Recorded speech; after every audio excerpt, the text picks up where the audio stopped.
으로 하나님 앞에 영광 돌리겠습니다.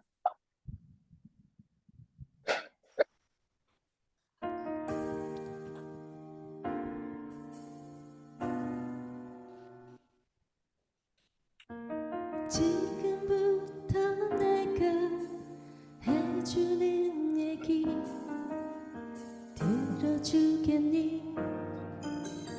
믿어주겠니? 옛날 어느 나라에 함께 살았던 왕자와 왕의 이야기. 언제부턴가 그 나라에는 몹쓸 병이 돌고 있었대. 사랑과 용서보다 미움과 싸움이 커져만 가는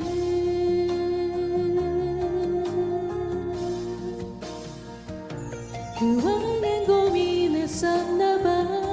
그 병을 고칠 수 있는 이는 하나뿐인 왕자뿐이었는데, 그걸 모르는 어리석은 백성이 왕자님을 해치게 될 줄을 알았던 거야. 그때 왕자님이 말했대. 사랑하는 저들을 위해서 제 영혼을 아버지께 드려요. 당신의 사랑, 그 위대하신 사랑을 전하러 그 어디든 맨발로 찾아갈게요. 사랑을 나눠줄게요.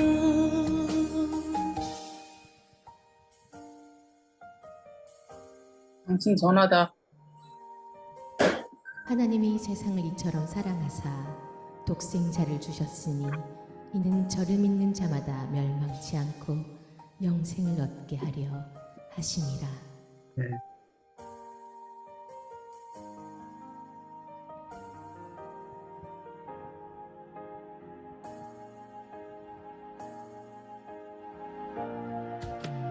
추운 곳에서 어두운 곳에서 매일 사랑을 가르쳤대. 항상 기뻐하라고 기도하며 감사하며 살라고.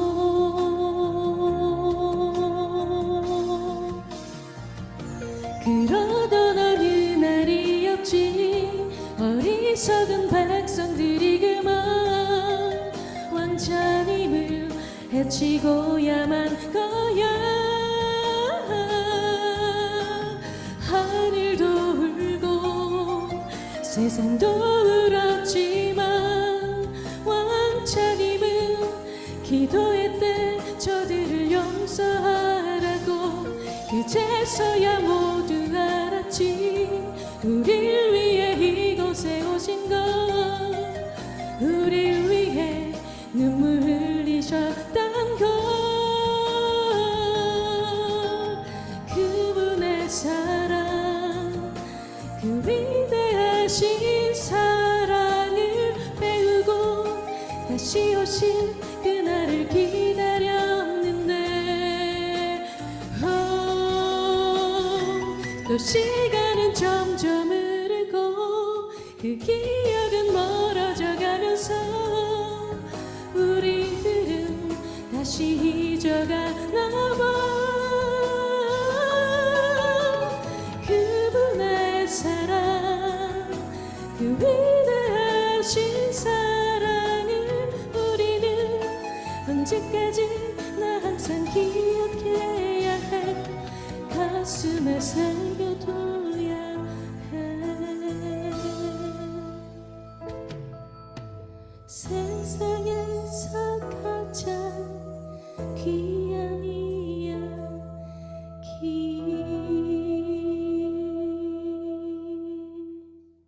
아멘. 아멘. 네. 광고 시간입니다. 국어 기도 제목은 우리 단톡방에 참고해 주시고 기도해 주시기 바랍니다. 우리 봄맞이 부흥승회가 있습니다. 3월 13일부터 16일까지 저녁 8시에 우리 강사님은 우리 배한호 선교사님입니다. 특별히 우리 배한호 선교사님을 건강을 위하여서 기도 많이 해주시기 바랍니다. 또 내일 3월 3일 저녁 예배가 있습니다. 3월 4일 토요 새벽 예배, 또 오전 11시 예배, 저녁 예배, 토요일은 3번이나 예배가 있습니다. 4일 토요일 저녁 예배 섬김이는 예배 인도는 우리 전소피아 선교사님, 기도는 조미자 집사님, 조미자 권사님, 네, 특송 고강삼 선교사님, 설교 우리 유창무 목사님, 유창무 선교사님 이제 토요일 날 3월 4일 날 편이 종결되도록 또 우리 오시영 선교사님 또 교도소 사역 잘 감당할 수 있도록 건강을 지켜달라고 또 하나님 뜻 안에서 속히 석방되도록 기도 많이 해주시기 바랍니다. 우리 한우들이 많이 있습니다. 특별히 또 위에 이렇게 기도 제목으로 올라오신 우리 이미옥 선교사님, 남명희, 김유자, 우리 건봉선, 김현주, 박주연, 이다은, 이진자, 이렇게 선교사님과 우리 귀한 우리 자매들 위해서 많이 기도해 주시기 바랍니다. 우리 선교사님들 사역에 많이 어려움들이 있습니다. 비자와 안전을 위하여서 그리고 건강을 위하여서 많이 기도해 주세요. 그리고 튀르키예 우리 터키 지진으로 인하여서 5만 명 이상이 사망하고 더 이상 많이 나왔는데 추정을 할 수가 없답니다. 9만 명 이상이 부상을 당하고 있는데 구호의 손길이 끊이지 않도록 우리 지진 난민들 보호해주고 그들이 이 기회를 통해서 하나님을 만나고 예수 그리스도를 구주를 섬길 수 있도록 하나님 만나는 계기가 되도록 우리가 많이 기도해야 되겠습니다. 그리고 선교지에 계신 우리 선교사님들을 위해서도 기도해 주세요. 새순정 선교대회가 이제 또 다음 달에 있습니다. 4월 26일부터 29일까지 우리 귀한 강사님들 또 재정이 풍성하게 이 프로그램이 정말 알차게 해서 오시는 선교사님들에게 힘과 위로와 또 다른 그런 하나님의 놀라운 길을 또 이렇게 예비하신 것을 볼 수 있는 그 귀한 우리 새순정 선교대회가 되고 이 일을 섬기는 위원장님들 모든 분들이 건강하고 충만하여서 우리 새순정이 다시 한 번 더 새롭게 그렇게 일을 쓸 수 있도록 기도해 주시기 바랍니다. 네, 오늘 말씀을 전하실 우리 강사님은 박연수 목사님이십니다. 현재 김천 상남교회 담임 목사님으로 계시고 현재 5837부대 성리교회 민간 성직자로 또 재직하시고 종신대학교를 졸업하시고 종신신학대학원을 졸업하시고 LDI 리더십 개발 훈련을 또 하시고 품성훈련, 재정적 자유, 또 프리덤 세미나 강사, 한영대학 영어설교 통역연구원, 아시아 복음신학원 강의, 2021년도 서울문학시 부분 진인상 수상 이렇게 여러 가지로 많이 섬겼습니다. 앞으로 남은 모든 기간들도 잘 감당하게 하시라고 많이 기도해 주시기 바랍니다. 오늘 하나님께서 주신 말씀은 로마서 8장 29절에서 3절 말씀입니다. 하나님이 미리 아신 자들을 또한 그 아들의 형상을 본받게 하기 위하여 미리 정하셨으니 이는 그로 많은 형제 중에서 맏아들이 되게 하려 하심이니라. 또 미리 정하신 그들을 또한 부르시고 부르신 그들을 또한 의롭다 하시고 의롭다 하신 그들을 또한 영화롭게 하셨느니라.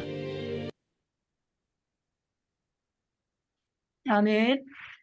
네, 오늘 본문을 통하여서 그리스도의 형상 본받기라는 제목으로 우리 박연수 목사님 나오실 때 환영하는 박수로 환영하겠습니다. 할렐루야. 감사합니다. 할렐루야. 감사합니다.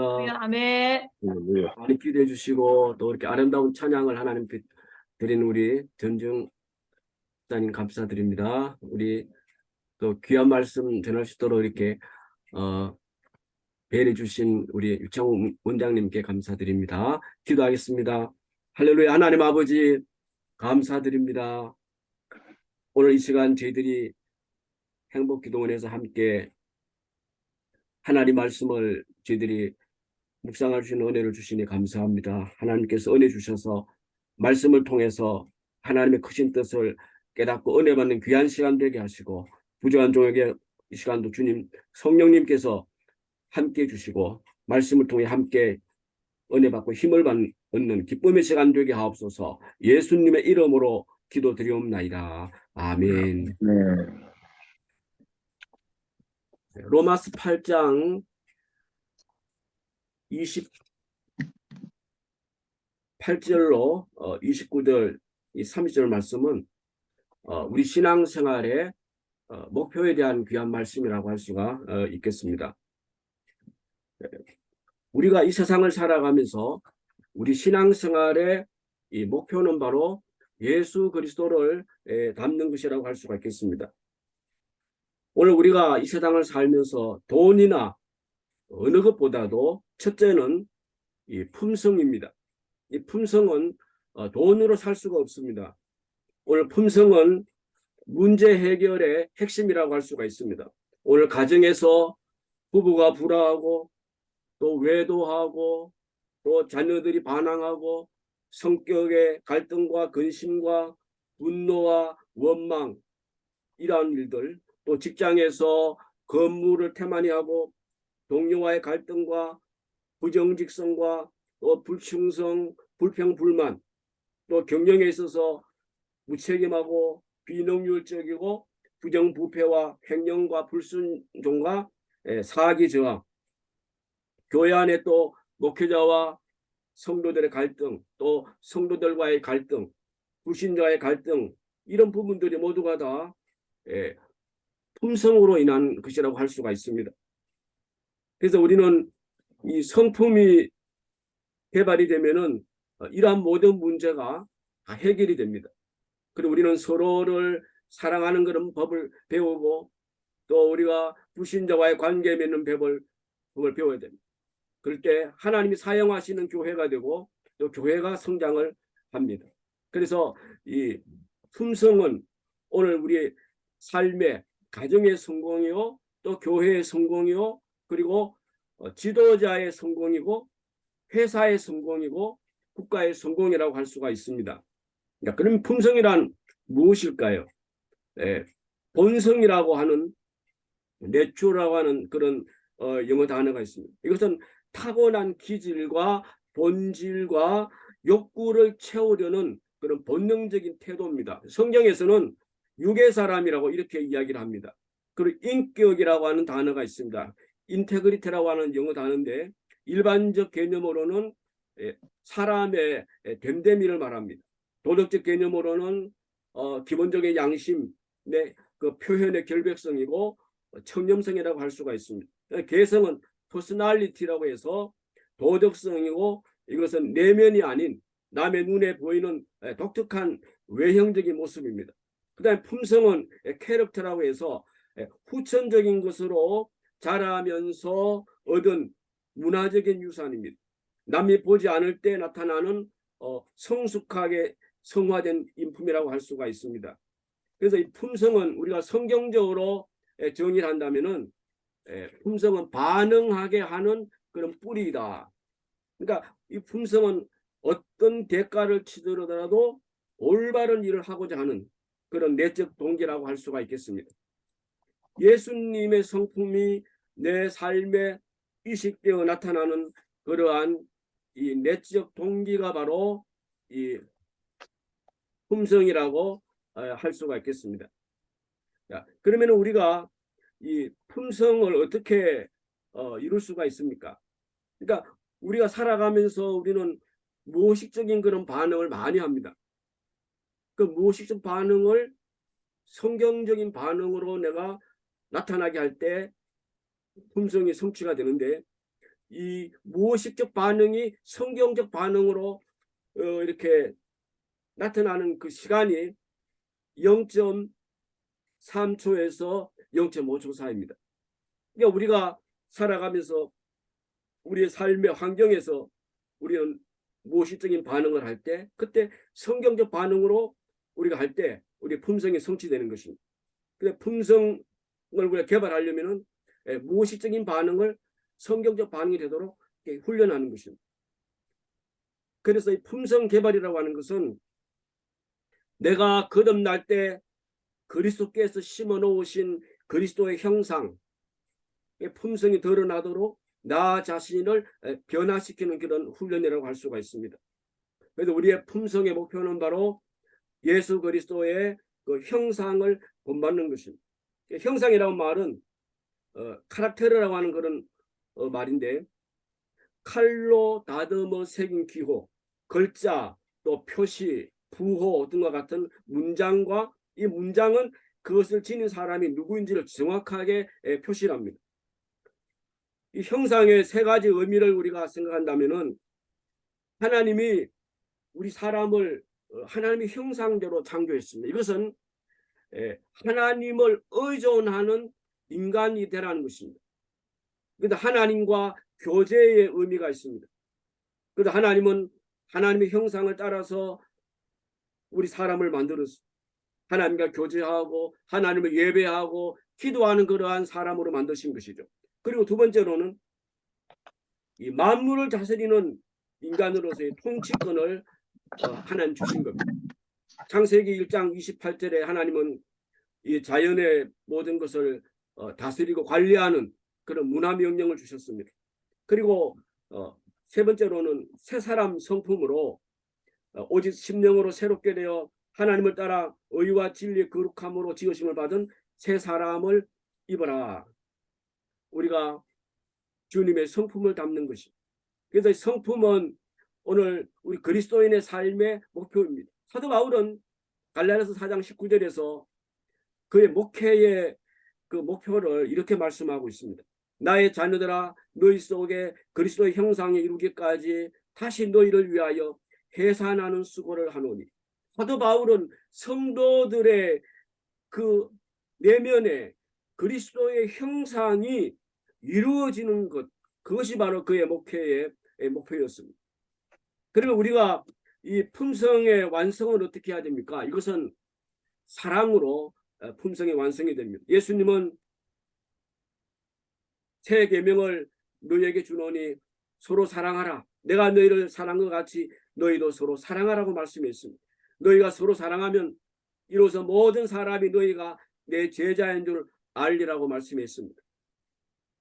또 눈은 눈으로 이는 이로 갚으라 했다는 것을 너희가 들었으나 나는 너희에게 이르노니 악한 자를 대들지 말라. 누구든지 내 오른뺨을 치거든 왼편도 돌려대며 또 너를 송사하여 속옷을 가져고자 하는 자에게 겉옷까지도 가지게 하며 또 누구든지 너를 억지로 오리를 가게 하거든 그 사람과 심리를 동행하고 네게 구하는 자에게 주며 네게 꾸고자 하는 자에게 거절하지 말라. 또 네 이웃을 사랑하고 네 원수를 미워하라 했다는 것을 너희가 들었으나 나는 너희에게 이르노니 너희 원수를 사랑하며 너희를 핍박하는 자를 위하여 기도하라고 했습니다. 우리의 이 품성의 완성은 사랑으로 이루어지는 것입니다. 그래서 오늘 우리가 신앙생활하면서 우리의 무의식적 반응이 성경적인 반응이 되게 해야 됩니다. 한번 우리 따라 해볼까요? 저를 따라서 하겠습니다. 무의식적 반응이 성경적 반응이 되게 하라. 무의식적 반응이 반응이 성경적 반응이 되게 하라. 예, 그렇게 해서 우리가 날마다 이러한 훈련을 할 때 우리가 예수님을 닮아가는 그런 그리스도인이 되는 것입니다. 우리는 이 주님의 사역을 원하지만 주님은 나를 변화시키기를 원하십니다. 하나님은 우리가 이 성공하기를 원하십니다. 진정한 성공을 우리가 원한다면은 우리는 성공에 대한 가치관을 바꾸어야 됩니다. 이 성공이라고 하는 것은 무엇인가 하면은 나를 향하신 이 하나님의 계획을 차질 없이 성취하는 것입니다. 그래서 이 성공은 나를 향하신 하나님의 계획을 차질 없이 성취하는 것인데 오늘 우리가 성공하는 그런 사람이 되려면은 우리는 이 갈등의 6대 영역을 치유를 받아야 됩니다. 갈등의 6대 영역이 첫 번째로는 구원의 확신입니다. 영생을 얻었음을 확신하는 것이 가능한가? 여러분 어떻게 생각하세요? 요한일서 5장 13절에 보면은 내가 하나님의 아들의 이름을 믿는 너희에게 이것을 쓴 것은 너희로 하여금 너희에게 영생이 있음을 알게 하려 함이라 그랬어요. 구원의 확신은 왜 중요한가요? 어떤 사람이 지금 은혜의 상태에 있다면 그 사람은 죽은 후에 천국에 들어가게 되어 있습니다. 하지만 자기 자신이 현재 이런 은혜의 상태에 있다는 것을 깨닫는다면 그 사람은 죽은 이후뿐만 아니라 이 땅에 사는 날 동안에도 천국을 소유하게 되어 있는 것입니다. 그래서 이 확신이라고 하는 것은 이 세상에서 그리스도인이 누리는 영광의 아름다움과 극치입니다. 대개의 경우에 확신이 있으면 굉장히 큰 기쁨을 누리게 되고 가장 감미로운 그런 위안을 느끼게 되고 가장 큰 평안을 얻게 됩니다. 확신은 우리 그리스도인의 행복이요, 그리스도인이 안락하고 기쁨에 찬 존재로 살아가는데 필요한 것입니다. 하나님의 은혜를 소유하고 그리고 더 나아가서 우리가 그런 은혜가 있다는 것을 확신하는 것은 영광의 보좌에 올라앉아 있는 것과 같은 것이라고 할 수 있습니다. 그러면 우리가 이 구원의 확신을 누리지 못하는 이유가 있습니다. 왜 못 누리느냐? 예수님을 구세주와 주님으로 영접하지 않을 때 그렇습니다. 너무 어린 시절에 그리스도를 영접하고 확인하지 않았을 때입니다. 그리고 상대방의 죄를 용서하지 않을 때입니다. 과거의 잘못을 내가 시정하지 않을 때, 습관적인 죄를 포기하지 않을 때, 그리고 교만할 때 구원의 확신을 우리는 누릴 수가 없습니다. 우리가 구원의 확신을 누리려면은 우리는 그리스도를 영접하지 않은 사람들은 그리스도를 영접하고 믿음으로 말미암아 확신을 누립니다. 그리고 죄를 자백하는 법을 배워야 됩니다. 요한일서 1장 9절에 있죠. 우리가 우리의 죄를 자백하면 저는 미쁘시고 의로사 우리의 죄를 사하시고 우리 모든 불의에서 깨끗게 하신다고 말씀했습니다. 다윗은 시편 51편에 보면은 그가 하나님 앞에 바세바와 범죄하고 그 구원의 기쁨을 잃어버렸습니다. 우리 그리스도인에 있어서 이 구원의 즐거움은 얼마나 큰 축복인지 모릅니다. 그래서 다윗은 하나님 앞에 구원의 즐거움을 회복시켜 달라고 하나님 앞에 회개하며 기도했습니다. 두 번째, 자아상입니다. 우리는 독특하게 설계되었습니다. 우리의 신체적인 특징들은 하나님이 미리 정하신 것입니다. 우리가 시편 139편에 보면은 하나님이 얼마나 우리를 신묘막측하게 설계하고 우리를 그렇게 지으시는지를 보여주고 있습니다. 우리의 신체적인 결함에 대해서 우리는 하나님의 뜻을 읽어야 됩니다. 그리고 우리가 우쭐거리거나 열등의식은 결국 자기 거절의 한 형태라고 할 수가 있습니다. 그래서 오늘 우리는 그리스도 안에서 새 창조된 이 자아상을 가져야 됩니다. 나는 그리스도의 피로 말미암아 새로운 정결함을 받은 자라고 하는, 나는 죄인에서 의인이 된 자이고 나는 사단의 노예에서 하나님의 자녀로 신분이 바뀐 자입니다. 새로운 본성을 받은 자이고 새로운 성품을 받은 자고 새로운 마음을 받은 자고 새로운 능력을 받은 자입니다. 그리고 신의 성품에 동참한 자입니다. 거룩한 성도입니다. 그리스도로 충만한 존재입니다. 새로운 피조물입니다. 나는 하나님의 위대한 작품입니다. 나는 하나님 보좌 앞에 나아가는 특권을 받은 자이고 나는 왕같은 제사장이라는 사실을 우리에게 말씀해 주고 있습니다. 여러분, 우리가 진정한 자아상은 하나님의 사랑을 겸손하게 받아들일 때 경험하게 되는 것입니다. 오늘 우리가 신앙생활하면서 내가 누구인가 아는, 하나님이 누구인가를 아는 것도 중요하고 그리고 내가 누구인가를 아는 게 중요합니다. 나의 정체성을 아는 게 참으로 중요합니다. 내가 누구인가, 나는 하나님의 사랑받는 자녀라고 하는 이러한 정체성을 가지고 우리가 신앙생활을 할 때 우리는 참으로 복된 신앙생활을 할 수가 있는 것입니다. 세 번째로는 우리 인생의 목적입니다. 오늘 우리가 삶의 구체적인 이러한 목적을 가지고 있습니까? 우리가 목숨을 바쳐서 구체적인 그런 비전이 있는가? 내가 목숨을 바쳐야 할 그런 구체적인 비전이 있는가? 우리는 하나님의 뜻을 확실히 붙잡아야 됩니다. 에베소 5장 15절 17절에 그런데 너희가 어떻게 행할 것을 자세히 주의하여 지혜 없는 자 같이 말고 오직 지혜 있는 자 같이 하여 세월을 아끼라. 때가 악하니라. 그러므로 어리석은 자가 되지 말고 오직 주의 뜻이 무엇인가 이해하라. 네 번째로는 우리의 가정에서의 조화입니다. 하나님은 우리에게 부모에게 순종하고 부모를 공경하라는 명령을 우리에게 하셨습니다. 그리고 그에 대한 보상도 말씀하셨습니다. 보상은 형통하고 장수하는 축복입니다. 오늘 이 시대는 아버지의 역적 리더의 역할이 참으로 부족한 그런 시대입니다. 아버지의 그 양육은 성경적인 기초가 없습니다. 어머니의 리더 역할이 정말 중요합니다. 자녀들은 빠르게 변화하는 이런 사회 기준에 부합해서 독립을 시도하고 있습니다. 오늘 우리는 가정에서 정말 성경적인 아버지와 성경적인 어머니의 리더십을 우리가 가지도록 우리는 기도하고 노력해야 할 것입니다. 성경적인 가정의 회복만이 진정한 성공의 길로 나아가는 것입니다. 그리고 다섯 번째로는 이 도덕적인 순결입니다. 청년의 정욕을 피하라고 성경은 말씀하고 있습니다. 죄에 대한 명확한 이 성경의 기준을 받아들이기를 거절할 때 우리는 죄의식을 가지게 되고 좌절하게 되고 무기력하게 됩니다. 장래에 대해 구체적으로 생각하는 것에 대해서 두려워하게 되고 부도덕한 행위를 받아들이게 됩니다. 그리고 여섯 번째로는 우리 인간의 가장 기본적인 욕구는 이 다른 사람과의 친밀한 동료 의식입니다. 그래서 우리가 이 진정한 참 우정, 성경적인 이러한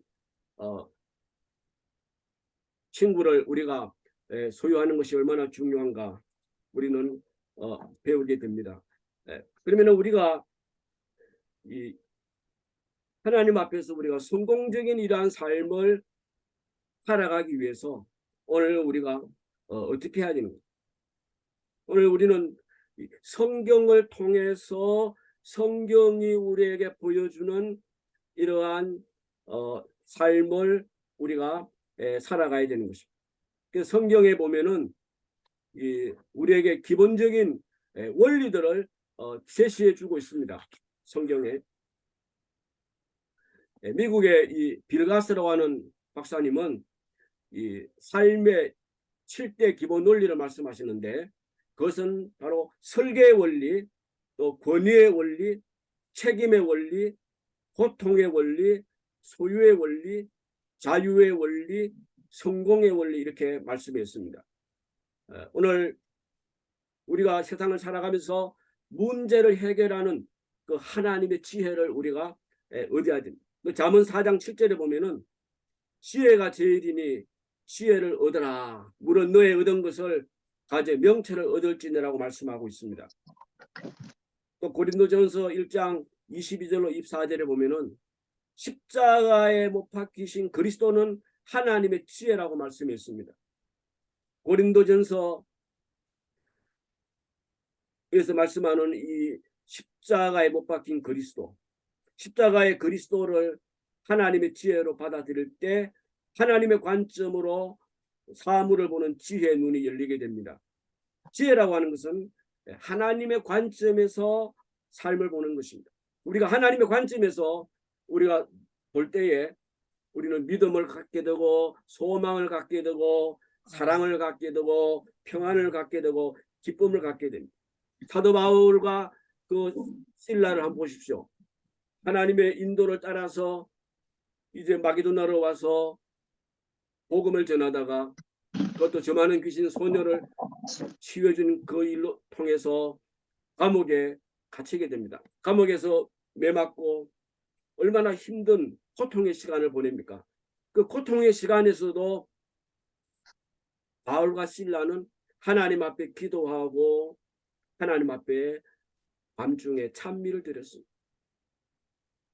하나님은 그 바울과 실라 그들의 기도와 찬미를 들으시고 그 환경을 변화시켜 주셨습니다. 사람의 관점에서 우리가 생각한다면 얼마나 낙심하게 되겠습니까?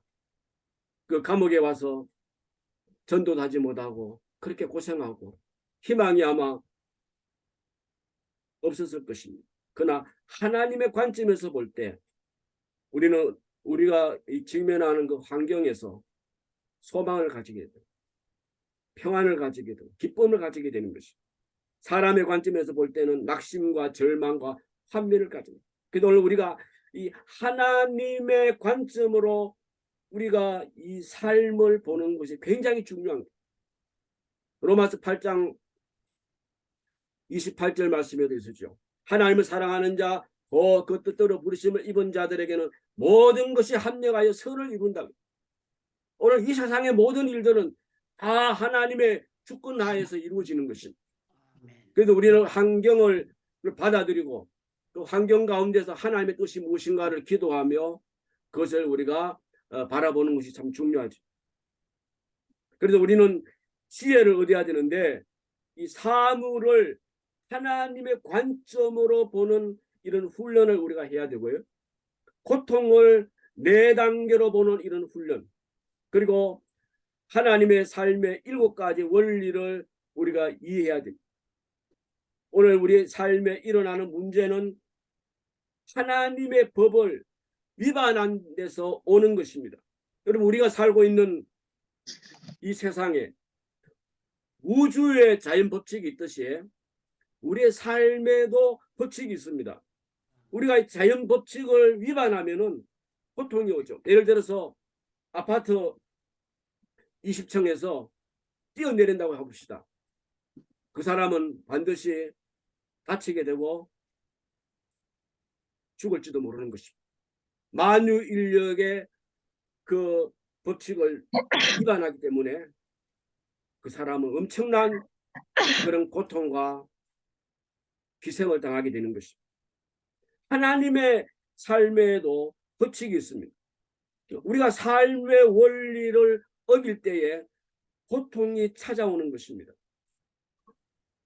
한 사업가의 파산을 우리는 보면서 그 사업가가 하나님 계명의 말씀에 빗나가는 삶을 삶으로 그 사업가의 그런 파산이 온 것을 우리는 또 볼 수가 있습니다.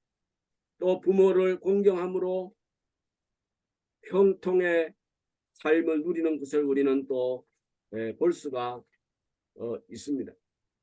우리 삶에 나타나는 고통을 우리가 이 4단계로 보는 이런 훈련을 우리가 해야 됩니다.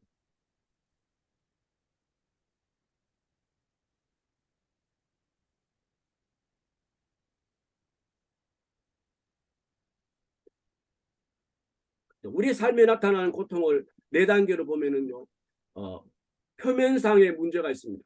근데 표면상으로 보이는 이런 그 행위죠.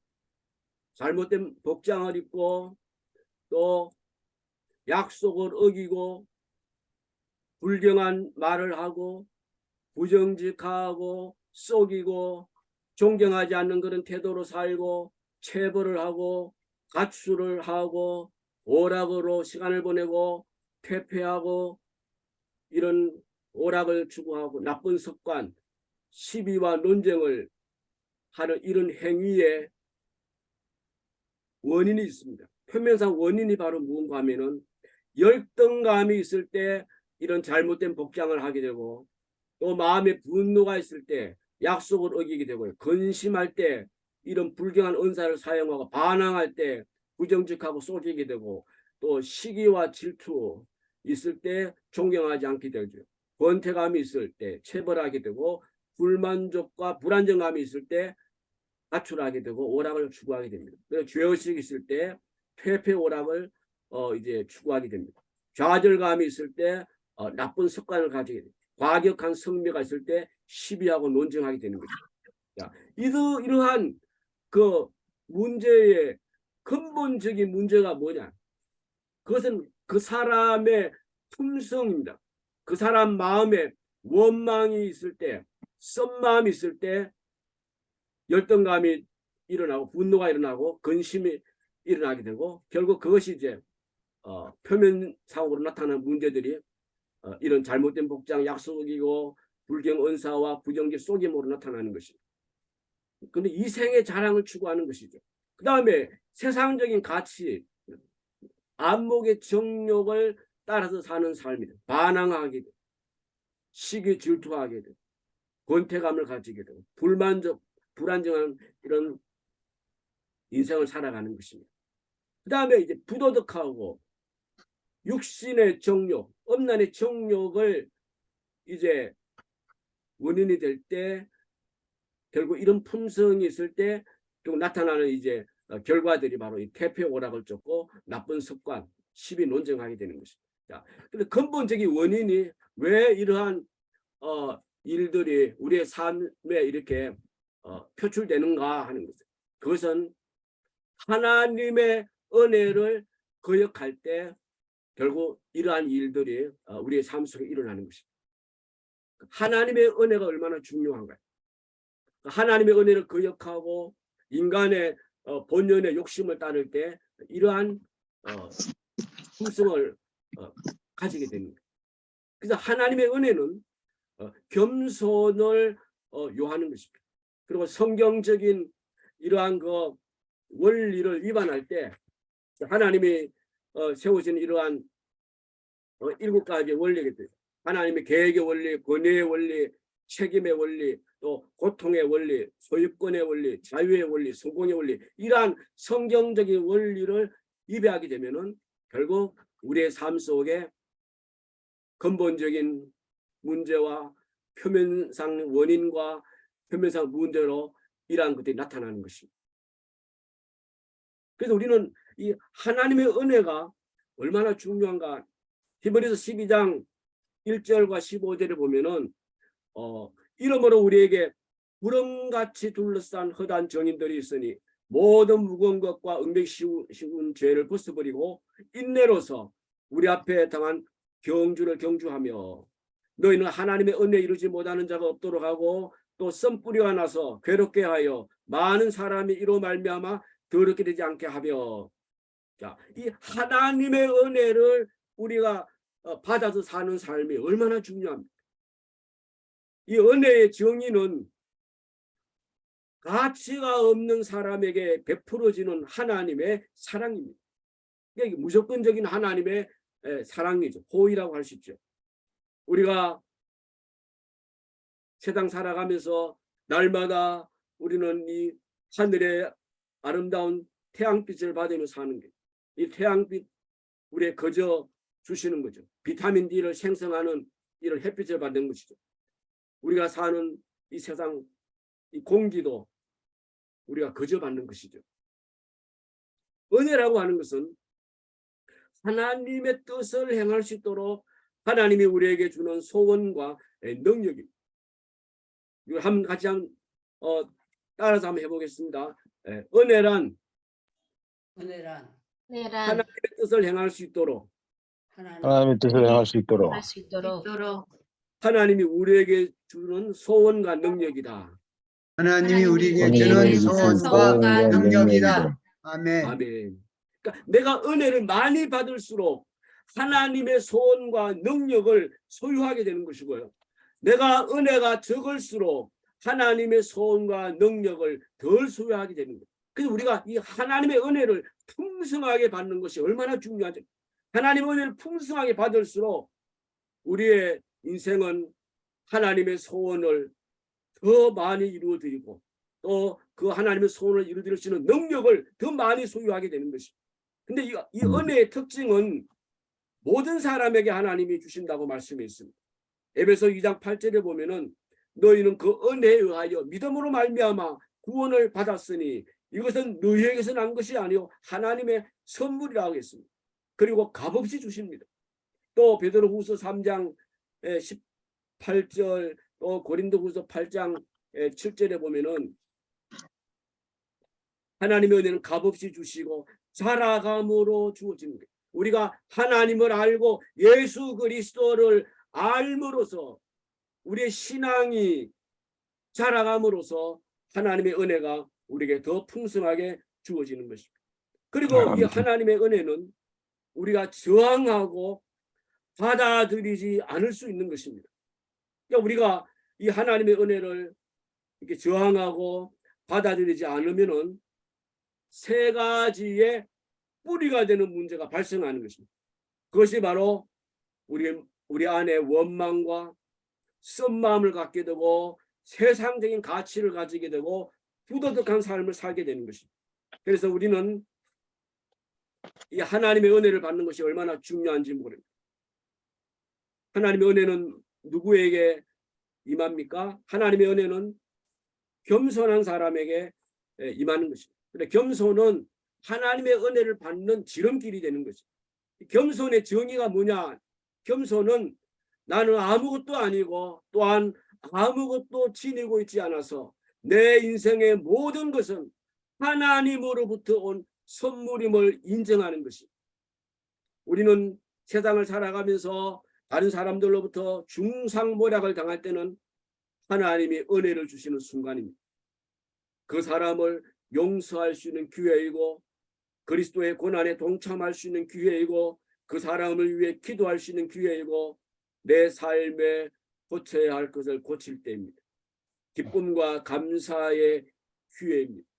이 겸손은 우리를 은혜의 반응으로 인도하는 것입니다. 자, 우리가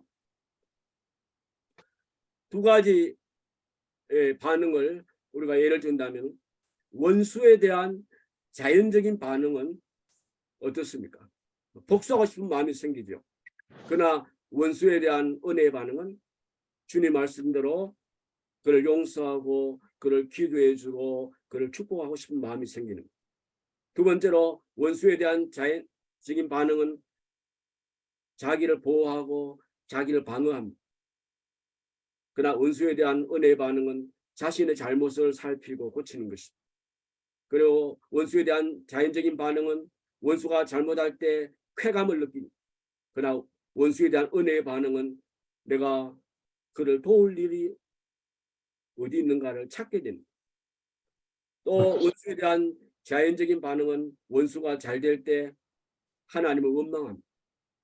원수에 대한 은혜의 반응은 하나님의 선하심을 찬양하게 됩니다. 또 원수에 대한 이 자연적인 반응은 원수가 넘어질 때 기뻐하는 것입니다. 원수에 대한 은혜의 반응은 내가 도울 일을 찾는 것입니다. 이렇게 해서 우리가 하나님 앞에 우리가 겸손으로 나아갈 때 하나님은 우리에게 은혜를 주시는 것입니다. 성경에 나오는 이러한 이 원리, 실제 원리, 그 원리를 우리가 모든 사람에게 적용되는 원리입니다. 인간은 누구나 이 원리를 지켜서 행하지 않으면 하나님의 뜻을 위반하는 데 대한 결과를 초래하게 되는 것입니다. 오늘 저는 그리스도의 형상을 본받자라는 이러한 주제를 가지고 하나님 말씀을 함께 나누었습니다. 오늘 우리 신앙생활의 목표는 바로 예수 그리스도의 형상을 본받는 것입니다. 예수님의 성품을 닮아가는 것입니다. 이 예수님의 성품을 닮아가는 것은 바로 성령님께서 오늘 우리를 도와주셔서 우리는 성령님의 인도를 따라서 날마다 우리가 하나님 말씀에 순종하고 우리의 이 무조건적인 반응을 성경적인 반응으로 그렇게 훈련하며 나아갈 때 우리가 주님을 닮아가는 그런 삶을 살게 될 것입니다. 오늘 우리에게 필요한 것은 이 하나님의 은혜입니다. 이 하나님의 은혜가 우리에게 넘칠 때 우리는 하나님의 소원과 그 소원을 이루실 수 있는 능력을 우리가 얻게 되는 것입니다. 그 하나님의 은혜를 받을 수 있는 그 비결은 바로 하나님 앞에 우리가 겸손하게 살아가는 것입니다.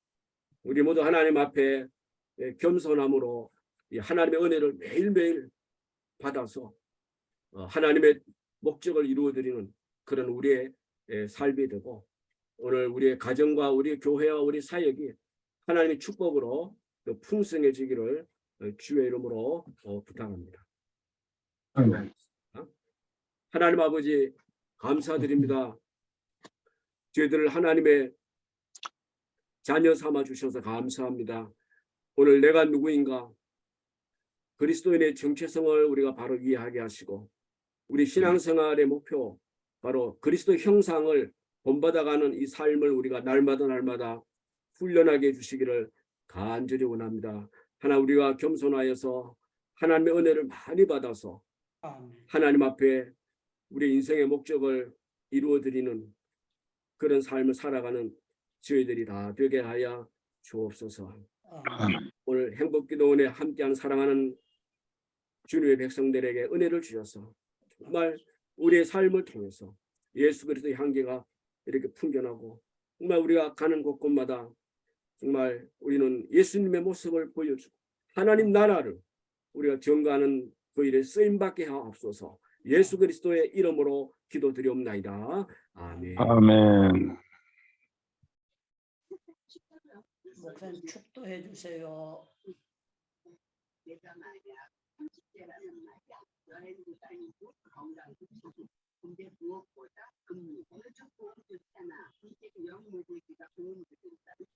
축도해 주세요, 목사님. 예, 이제는 우리의 목자가 되시며 우리에게 영원한 생명을 주시기 위해 이 땅에 오셔서 십자가에 희생하시고 다시 살아나신 지금도 우리와 함께 하시는 우리 주 예수 그리스도의 은혜와 우리 아버지 하나님의 무궁하신 사랑하심과 성령님의 위로하시고 함께 하시고 인도하시며 활동하시는 크신 은혜가 예수님의 성품을 담는 목표를 가지고 하나님의 자녀의 이 정체성을 가지고 하나님의 은혜를 사모하며 하나님의 은혜를 많이 받아서 하나님 뜻을 이루어드리는 삶을 살아가기 원하는 사랑하는 우리 행복기도원의 모든 믿음의 식구들과 이들의 가정과 자녀들과 섬기는 교회와 사역과 우리 민족과 온 인류들 위해 이제로부터 영원히 함께 있을지어다. 아멘. 아멘. 예, 목사님 감사하고 하나님께 영광 돌리고 박수 한번 하겠습니다. 고맙습니다, 목사님. 예, 너무너무 감사합니다. 우리 마이크 전부 다 여시고요. 주여 주여 3번 부르짖고 개인 기도 들어가겠습니다. 찬양을 들으면서 기도하겠습니다.